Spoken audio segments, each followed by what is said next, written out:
Aquí estamos nuevamente para continuar con este capítulo de mezclas, de termodinámica de mezclas, y en particular con la sección de mezclas reales. Acabamos de ver en la sección precedente la definición o conceptual del tratamiento de mezclas reales utilizando las propiedades parciales. Y vimos, ¿no es cierto?, la definición matemática de la propiedad parcial, ¿no es cierto?, que se traduce en el reemplazo de la propiedad del compuesto puro cuando éste está dentro de una mezcla. Por lo tanto, lo que vamos a visualizar acá son algunos ejemplos reales para que podamos asimilar, digamos, los conceptos que vimos en la pizarra, a nivel de fórmulas, gráficos, etc. Lo vamos a ver en ejemplos reales. En primer término, les coloco en pantalla un gráfico que tal vez trabajaron en termodinámica general, que es uno muy famoso, que aparece incluso en el Smith-Van Ness, que es el gráfico de entalpía versus concentración para el sistema ácido sulfúrico agua. Lo que están viendo es la entalpía en el eje vertical, con la concentración en peso del ácido sulfúrico entre 0, es decir, aquí tengo agua pura, y 100%, es decir, aquí tengo ácido sulfúrico puro. Lo que tengo en el gráfico son distintas isotermas que establecen o nos permiten determinar la entalpía.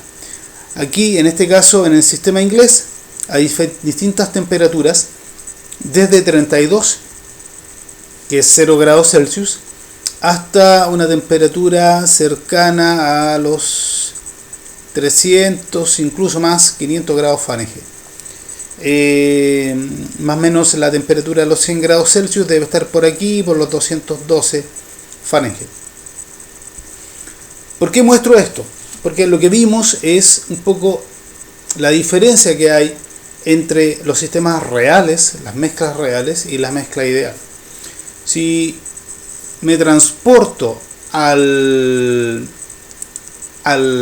capítulo donde vimos las mezclas ideales, recuerden un poco qué pasaba con la entalpía. La entalpía de una mezcla ideal estaba dada simplemente, voy a tratar de escribir aquí rápidamente, estaba dada rápidamente por la sumatoria, ¿cierto?, de las composiciones de cada compuesto por las entalpías de cada compuesto. Por lo tanto, si tengo un sistema de dos compuestos, esto se traduce en el sistema, en la vista ideal, en X1H1, en este caso el X del ácido sulfúrico por la entalpía del ácido sulfúrico más el X del agua por la entalpía del agua. Y eso, si lo grafico acá, ¿no es cierto?, se traduce en una línea recta para una determinada temperatura. Por ejemplo, a 32 grados Fahrenheit debiese ser una línea recta que conecta, ¿no es cierto?, las entalpías del agua pura, que se encuentra en el eje izquierdo, con la entalpía del ácido sulfúrico puro a la misma temperatura.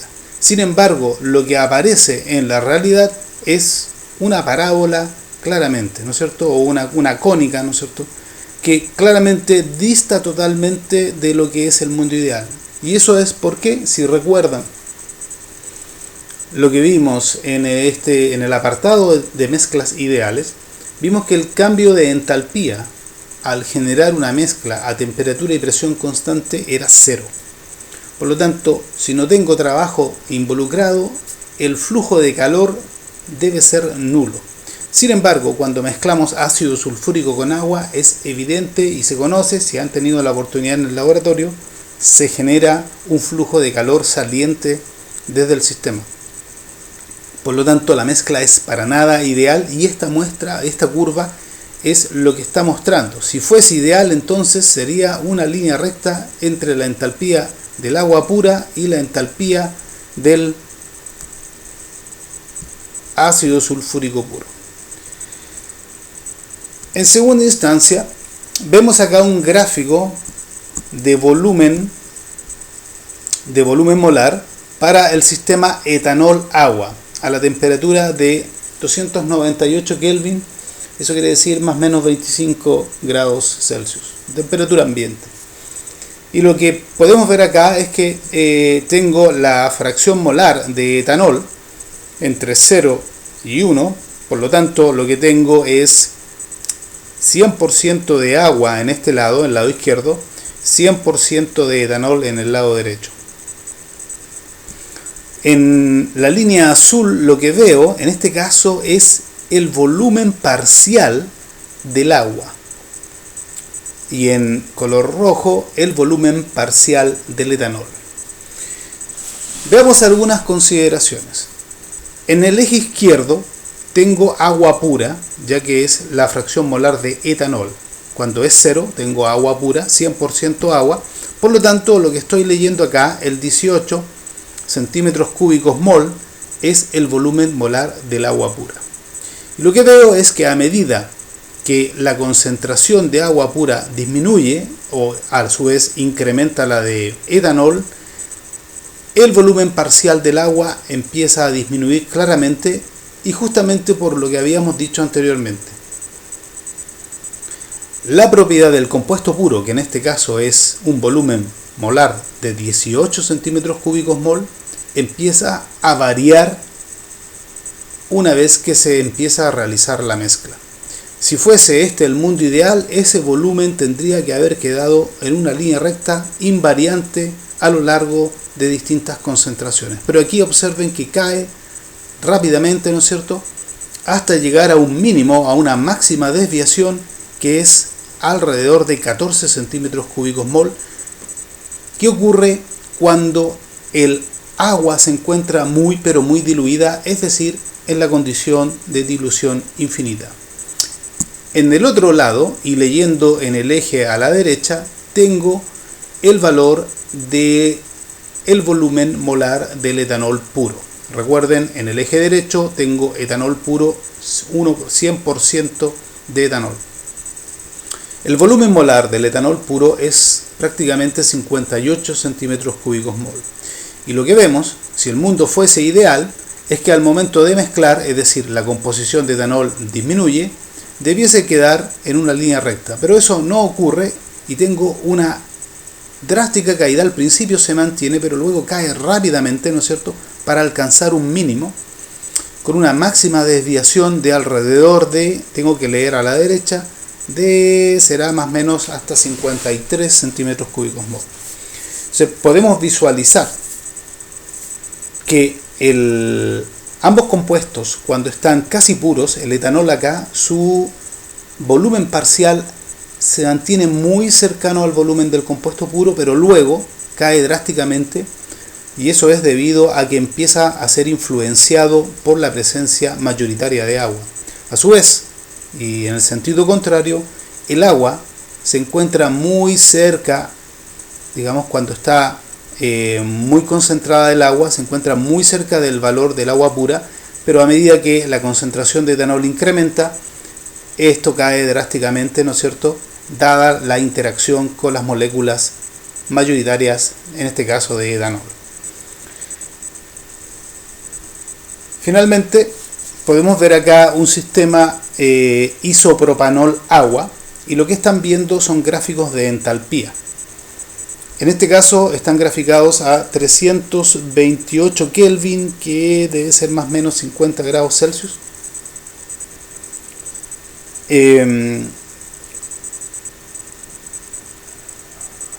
Claro, más o menos 50 y tantos grados Celsius.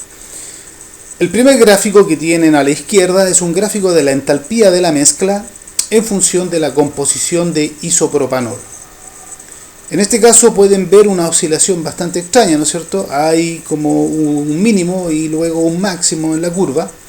Y podemos ver, ¿no es cierto?, en este caso observen que cuando la composición de isopropanol es 0, significa que tengo agua pura, 100% agua. La base de energía especifica que la entalpía del agua a esa condición, a la condición de 50 y tantos Celsius, es 0. Y la entalpía del otro compuesto puro, que es isopropanol, al lado derecho del eje, el eje derecho, también es cero. A medida que la concentración cambia, la entalpía de la mezcla fluctúa. Si estuviésemos en el mundo ideal, estos puntos tendrían que describir una línea recta horizontal entre las entalpías de los compuestos puros, ya que en el mundo ideal sabemos que la entalpía de la mezcla es la sumatoria o el promedio ponderado de las entalpías de los compuestos puros. Y las entalpías de los compuestos puros son cero. Por lo tanto, la entalpía de la mezcla debiese ser ideal, cero en todo momento para cualquier composición. Pero lo que vemos es algo totalmente distinto. Hay una fluctuación evidente. En el gráfico que está a la izquierda se representan las entalpías parciales. Estos gráficos es bastante poco liso, poco suave, evidentemente porque responde a datos muy probablemente reales, datos experimentales. Pero en azul podemos ver la entalpía parcial del compuesto 1 y podemos visualizar que en este caso el compuesto 1 es isopropanol.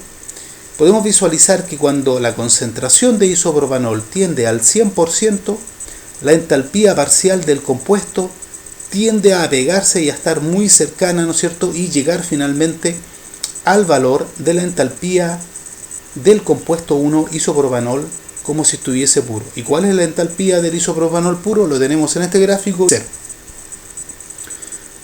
En el otro extremo, cuando la concentración de isopropanol cae mucho, es decir, cuando tengo el isopropanol muy pero muy diluido, ustedes pueden ver que empieza a caer drásticamente la entalpía parcial, indicando que las moléculas de isopropanol se empiezan a ver sumamente influenciadas por las moléculas de agua, y eso quiere decir que su identidad, en este caso mirado a través de la entalpía, empieza a cambiar drásticamente.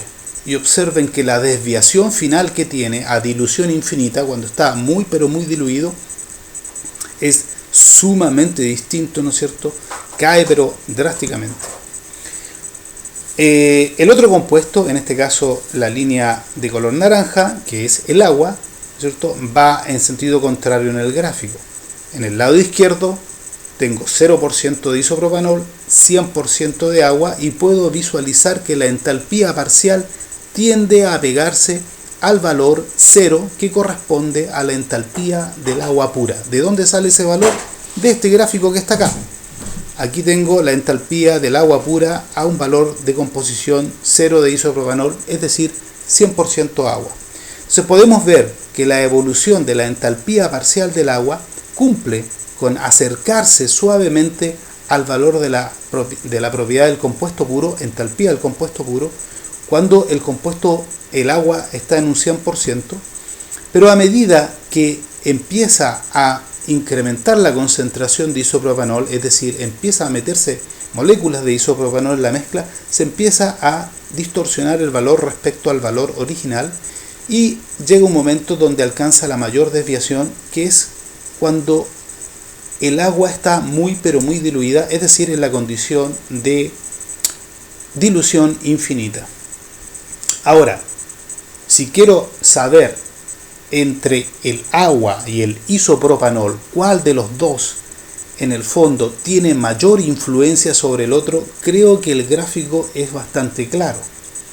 El agua sufre una desviación máxima en su propiedad parcial de alrededor de 2000, desde 0 hasta 2000. Por el otro lado, el isopropanol parte en 0, ¿no es cierto?, llega a 2000, pero luego cae a cerca de menos 6000.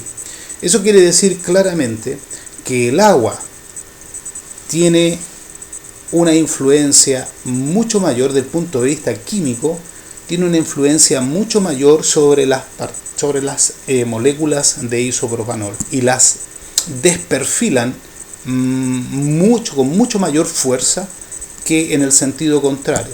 El isopropanol, las moléculas de isopropanol desperfilan las características del agua, pero en una cantidad bastante menor respecto a cómo las moléculas de agua desperfilan a las moléculas de isopropanol. Se puede decir en este caso que químicamente hablando, ¿no es cierto?, el agua influencia mucho más el comportamiento del isopropanol. Es químicamente más potente.